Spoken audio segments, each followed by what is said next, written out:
মা, আমি এ বিয়ে করব না। মানুষের বিয়ে কয়বার হয় শুনি? এই ছোট্ট মেয়েটাকে রেখে অন্য কারোর সাথে আবার নতুন করে সংসার করা আমার পক্ষে সম্ভব নয় মা। কেন সম্ভব নয় শুনি? ছেলে দেখতে শুনতে ভালো, জমি জমাও আছে অনেক। এই ছেলেকে ফিরিয়ে দিলে তোকে বিয়ে করবে কে শুনি? আমি কি আবার বিয়ে করতে চাইছি নাকি? তোমরাই তো আমাকে বিয়ে দেওয়ার জন্য জোর করছো। জোর কি আর সাধে করি নাকি বাপু? তুই বিয়ে না করলে গোটা জীবনটা একা একা কি করে পার করবি শুনি? তোর বাপ কি বেঁচে আছে নাকি যে তোকে বসে বসে খেতে দেবে? আমাদের মা মেয়ের খাওয়া চিন্তা তোমাদের করতে হবে না। আমি কাজ করব, নিজেদের খরচ নিজেরাই চালিয়ে নেব মা। আমাদেরকে নিয়ে তোমার একটুও ভাবতে হবে না। তুই বড় বাড়ির মেয়ে হয়ে মানুষের বাড়ি কাজ করে খাবি গো? এতে কি তোর বাপ ভাইয়ের সম্মান থাকবে? তোর স্বামীর বিরাট ব্যবসা যখন ছিল তখন কি করেছিস শুনি?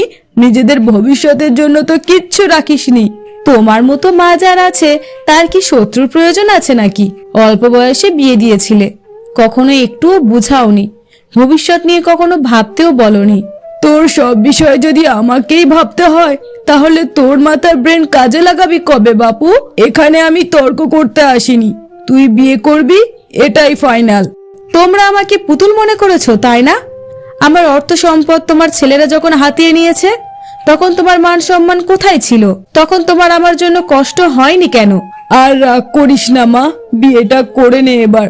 তোর মেয়েকে ছেড়ে যেতে হবে না রে বাবা। ওরা তোর মেয়ের ভরণ পোষণের দায়িত্ব নিতে চেয়েছে। তোর ভাইদের আলাদা সংসার, তুই বুঝিস না? তাদের বউরা চাইছে না তুই এই বাড়িতে থাকিস। এখন এ কথা বলছো? যখন তুমি আমার বাড়িটা তোমার ছেলেদের নামে জোর করে লিখে দিয়েছিলে তখন কি বলেছিলে মনে নেই? মারে, মন খারাপ করে বসে থাকিস না। তোর একটা মেয়ে আছে, এই অল্প বয়সে তোর স্বামীটা তোকে ছেড়ে রেখে চলে গেল। কিভাবে দিন পার করবি মেয়েটাকে নিয়ে? মা, আমার ভাগ্যটা এত খারাপ কেন হলো মা? তোর বর দুনিয়া থেকে চলে গেলই, বিপদে ফেলে গেল আমাকে। আমার অতগুলো টাকা না দিয়েই মারা গেল গো। কি গো মা, যেখানে তোমার মেয়ের জামাই মারা গেছে সেখানে তুমি তোমার সুদের টাকা নিয়ে এখনো ভাবছো? আমার এমন দুঃখের দিনে তুমি নিজের স্বার্থের কথা ভাবছো মা? ভাবতে হয়। এই জমিটা এখন তোর ভাইয়ের নামে লিখে দে, এটাই সব থেকে ভালো হবে রে মা। তোকে আমি আরো কিছু টাকা দিয়ে দেব, তুই চিন্তা করিস না। মানলাম, আমি তোমার ছেলের নামে জমিটা লিখে দিলাম। তারপর তারপর আমার কি হবে শুনি? কোথায় থাকবো আমি? তোর মেয়েকে নিয়ে তুই আমার সাথে থাকবি? আমার ঘর তো একটা পড়েই থাকে। এইটুকু মেয়েকে নিয়ে এত চিন্তা করার কি আছে বাপু? বুঝি না, ওরা তো তোর মেয়ে শহর নিতে চাইছে, তবুও এত আপত্তি করার কি আছে? অনেক কথা হয়েছে মা, এবার জলদি করে স্কুলে যা তো। কয়দিন পর তোর পরীক্ষা, সে খেয়াল কি আছে তোর? মা দেখো, আকাশে মেঘ জমেছে, মনে হচ্ছে বৃষ্টি হবে। থাক মা, আমি আজকে স্কুলে যাব না। কোথায় আবার মেঘ জমে আছে? স্কুল ফাঁকি দেওয়ার ধান্দা বাদ দিয়ে খাওয়া দাওয়া করে তাড়াতাড়ি স্কুলে যা দেখি, না হলে মার কিন্তু একটাও মাটিতে পড়বে না। ও মা, তোমার কোন কাজ করা লাগবে বলো, আমি করে দিচ্ছি। আজ সারাদিন আমি তোমার কাজ করব, শুধু আজকের দিনটা স্কুলে যাব না মা। তোকে আমি খুব ভালো করেই চিনি, স্কুলের সময় পার হয়ে গেলে এই তল্লাটি আর তোকে খুঁজে পাওয়া যাবে না। যেদিন স্কুল ছুটি থাকবে সেদিন কাজ করিস, এখন স্কুলে যা।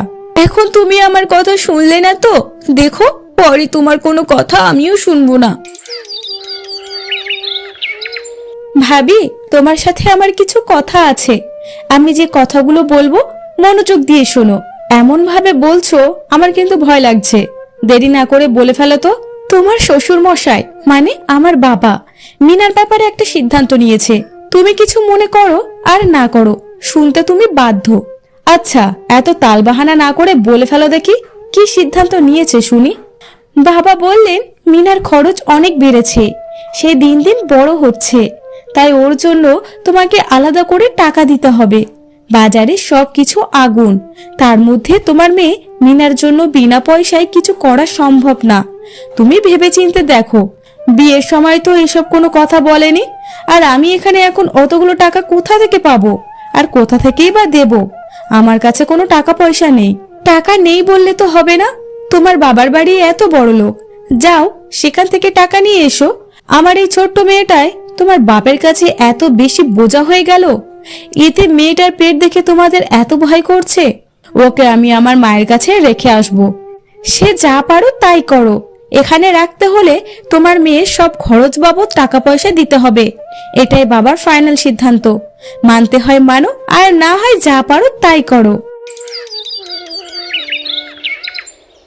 মিনা, মা মিনা, কোথায় গেলি রে মা? আমার কাছে দ্রুত আয় তো। মা, কি হয়েছে? এভাবে ডাকছো কেন? কি বলবা তাড়াতাড়ি বলো। ওরা খেলার জন্য আমাকে ডাকছে। খেলা ছাড়া তোর আর কোনো কাজ নেই তাই না? এদিকে তোকে নিয়ে যে কাণ্ডটাই না ঘটছে, সেদিকে কি কোনো খেয়াল আছে? আমাকে নিয়ে আবার কি হলো মা? আমি কিন্তু আজকে কারো কোনো ক্ষতি করিনি মা, আমি সত্যি কথা বলছি। আচ্ছা যা, এখন ঘরে গিয়ে নতুন জামা পরে আয়, তোকে তোর দিদার বাড়ি রেখে আসবো। আজকে থেকে তুই ওখানেই থাকবি। কি বলছো মা? আমার 1 মাস পর পরীক্ষা, আমি এই সময় কোথাও যাব না মা। তোমার যেতে হয় তুমি যাও, আমি যাব না। ঝামেলা তো তোকে নিয়েই, তোকে আজকেই যেতে হবে। পড়াশোনা ওখানে গিয়েই করিস, তোর দিদার বাড়ির স্কুলে ভর্তি করে দেব। নে মা চল, আর দেরি করিস না। মা, আমি চলে গেলে বাবা যদি কান্না করে, বাবা বাড়ি ফিরুক, তারপর আমি যাব। তোর জন্য কান্না করার মতো এই পৃথিবীতে কেউ নেই রে মা। তোর মনে নেই এটা তোর আপন বাবার বাড়ি নয়, তুই তার সৎ মেয়ে, তোর জন্য সে দুঃখ পাবে কেন বল? এমন কথা বলো না মা, বাবা তো আমাকে অনেক ভালোবাসে, আমি যে তার মেয়ে না সেটা তো সে বুঝতেই দেয় না। তাহলে তুমি এমন করে কেন কথা বলছো মা? ভালোই যদি বাসতো তাহলে মা বাবাকে দিয়ে তোর ভরণ পোষণের জন্য টাকা চাইতো না রে মা। চল, তোকে আগে তোর দিদার বাড়ি রেখে আসি, তারপর যা করার করব। কি রে মা, তুই বলা নাই কওয়া নাই হুট করে চলে এলি, আর তোর মুখটা এমন শুকনো কেন লাগছে বাপু? কি হয়েছে একটু খুলে বল তো। বিয়ে দেওয়ার সময় তো খুব বলেছিলে ওরা আমার মেয়ের ভরণ পোষণ নেবে, তাহলে ওরা এখন আমার কাছে প্রতি মাসে টাকা চাইছে কেন মা? ওই সময় তো তাই বলেছিল, কিন্তু এখন আবার টাকা চাওয়ার মানে তো বুঝলাম না। তোমার আর অত মানে বোঝার দরকার নেই। যেমন আমাকে বিয়ে দিয়ে পরের বাড়ি পাঠিয়েছো, তেমনি মেয়েটাকে তোমার কাছে রেখে গেলাম, ওকে দেখে রেখো। আমার কাছে টাকা পয়সা নেই যে ওদেরকে প্রতি মাসে আমি টাকা দেব। কি বলছিস এসব?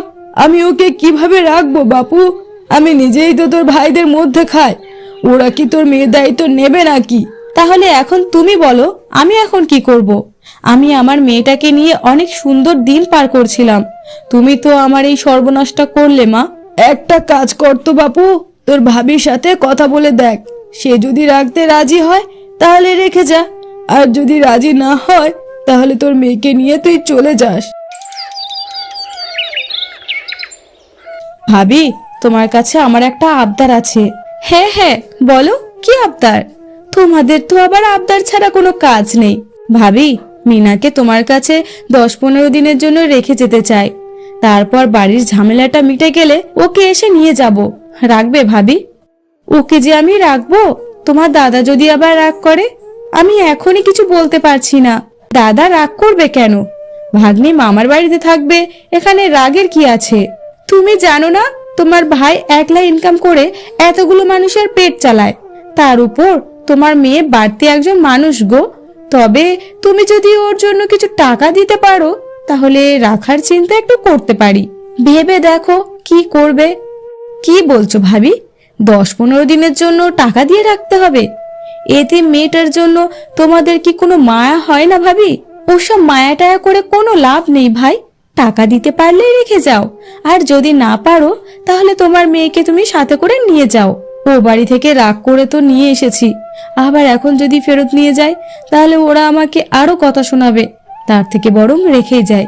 রেখে যাবে ভালো কথা, আগে টাকার হিসাবটা করে নাও তো। সব মিলে 1000 টাকা দিলেই হবে। এই কয়দিনের জন্য 1000 টাকা দিতে হবে? ভাবি, আমার কাছে 500 টাকা আছে, এটাই রাখো। আর ব্যাগে কয়েক কেজি আম আছে, মিনাকে নিয়ে একসাথে খেও। ঠিক আছে, যা আছে তাই এখন দিয়ে যাও, তারপর যখন তোমার মেয়েকে নিয়ে যাবে তখন আবার দিয়ে যেও, কেমন? আমাকে যেন আবার ঠকিও না বাবা।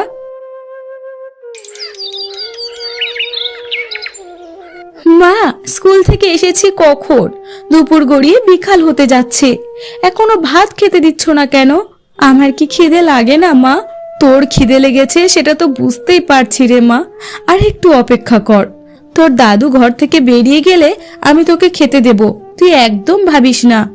মা, দাদু ঘরে থাকলে কি হবে? আরে তুই জানিস না, তোর দাদু তোর খাওয়া একদম দেখতে পারে না, তোর যে এই বাড়িতে খাওয়ার নিষেধ করে রেখেছে। কেন মা, আমার খাওয়ার নিষেধ কেন এখানে? আমি খেলে কি হবে? আচ্ছা মা, শুভ দাদাকে যে খেতে দেয়, কই শুভ দাদাকে খেলে তো দাদু কিচ্ছু বলে না, আমি খেলে দাদু এমন করে কেন মা? আরে শুভ যে ওদের বাড়ির নিজের নাতি, আর তুই যে হলি পর, ওদের বাড়ির সৎ, ওই জন্য তোকে দেখতে পারে না ওরা। ও মা, সবই তো বুঝলাম, কিন্তু আমার মামার বাড়ি সবাই তো আমার আপন, তাই না? তাহলে ওরা আমাকে খেতে দিতে চায় না কেন? কেন ওরা তোকে খেতে দেয়নি? তোর খাওয়ার জন্য যে আমি অতগুলো টাকা দিয়ে এলাম, যেন তোর কষ্ট না হয়, সেই কষ্টেই তোকে রেখেছিল। মা, মামি আমাকে খেতে দিত, কিন্তু অল্প করে দিত, খাবার দিত আর বলতো কত ভাত খাই, এত ভাত খাস কেন, অল্প করে খেতে পারিস না? এত বড় কথা বলেছে। আমি যে আমগুলো দিয়ে এসেছিলাম, দিয়েছিল তোকে? না মা, একটা আমও আমাকে দেয়নি। ও মা, সবাই আমার এই ছোট্ট পেটটাকে দেখে এত ভয় কেন পায় মা? আমার খাওয়া কেন দেখতে পারে না? কেন মা?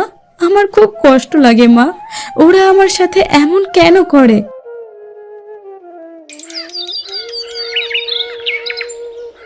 মা, আমি আর ও বাড়িতে যাব না, যেখানে আমার মেয়ের সুখ শান্তি নেই সেখানে আমি যাব না মা।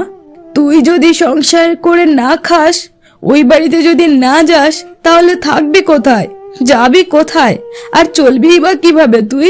সে ব্যবস্থা আমি করে নেব মা। এতদিন ভেবেছি আমার কষ্ট হয় হোক, আমার মেয়ে যেন ভালো থাকে, কিন্তু আমার মেয়ে ভালো আর থাকতে পারলো কই? তুমি চিন্তা করো না, আমি বাড়ি ভাড়া করে থাকবো, আমাদেরকে নিয়ে তোমার ভাবার আর কোনো প্রয়োজন নেই। অনেক ভেবেছো মা। টাকা পয়সা কই পাবি শুনি? চাকরি করব, মানুষের বাড়িতে কাজ করে আমার মেয়েকে 3 বেলা পেট ভরে ভাত খাওয়াবো, আর আমিও শান্তিতে থাকবো। সবাইকে আমার চেনা হয়েছে,